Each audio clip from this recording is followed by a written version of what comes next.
डीडवाना जिला कलेक्टर को स्कूल शिक्षा परिवार के शिक्षकों के द्वारा अपनी विभिन्न मांगों को लेकर एक ज्ञापन मुख्यमंत्री के नाम सौंपा गया है।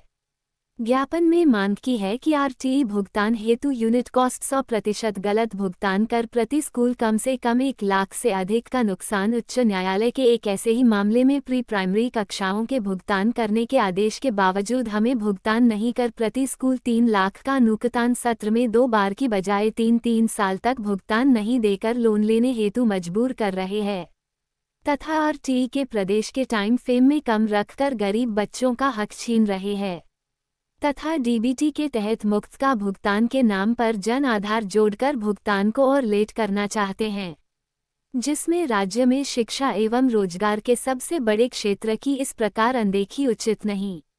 इस पर संज्ञान लेकर उचित सहयोग करवाया जाए।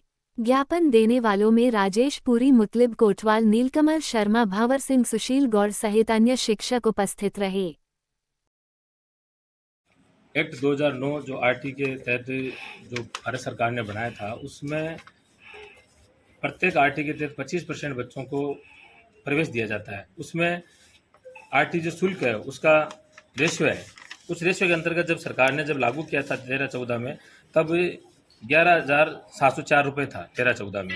उसके बाद में इन्होंने बढ़ा करके 14-15 में इन्होंने 14,035 रुपये कर दिया। फिर बाद में 2015-16 में इन्होंने 17,582 कर दिया यूनिट कॉस्ट। और उसके बाद में इन्होंने 919 रुपये कर दिए 2016-17 में। 17-18 में वापस इन्होंने घटा करके महंगाई को देखते हुए इन्होंने जो कि बढ़ना चाहिए 10%, और 10% का ये हमारे को गणित लगा करके इन्होंने वापस घटा दिया, 13,753 रुपये कर दिया। 2018-19 में वापस इन्होंने और घटा दिया, 753 से 536, 13,536 कर दिया।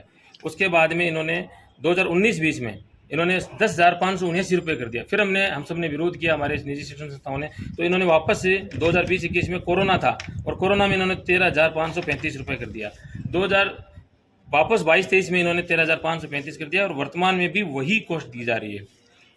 अभी वर्तमान में इनकी प्रदेश हमारे स्कूल शिक्षा परिवार की कार्यकारिणी से इनकी वार्ता हुई थी माननीय शिक्षा मंत्री जी से और मुख्य सचिव से। तो उन्होंने ये हमें आश्वासन दिया था कि आपकी यूनिट कॉस्ट बढ़ा करके हम जो पिच पहले थी 18,000 से आगे वो कर देंगे, परंतु इन्होंने 21 तारीख को वापस वो निर्देश निकाल करके तय कर दिया कि वापस वही यथास्थिति में रहेगा। और उसके अलावा जिन बच्चों को बुक्स के लिए 202 रुपये दिए जा रहे थे, वो रुपये भी बच्चों के खाते में दिए जाएंगे। तो इस प्रकार से हमें वो पैसे लंबे समय तक 3 वर्ष तक जो कि ये नहीं दिए जा रहे हैं। उसके बाद में ये अलग अलग फरमान निकाल करके ये निजी शिक्षण संस्थाओं के लिए और जो आरटी के तहत निःशुल्क पढ़ने वाले बच्चों के साथ में जो कि अन्याय कर रहे हैं। तो हम सरकार से मांग करते हैं कि आप जिस वादे करके आपने जो आपके मैनिफेस्टो में हमारा ये वादा आपने किया था कि आरटी की जो नियमों में हम वापस संशोधन करके आपका जो कि ये संशोधन करेंगे, तो आपने अभी तक वो संशोधन नहीं किया और वापस यथास्थिति रख रहे हैं। इसलिए आपसे निवेदन है कि इसको यथास्थिति न करके बढ़ा करके हम सबको राहत दी जाए।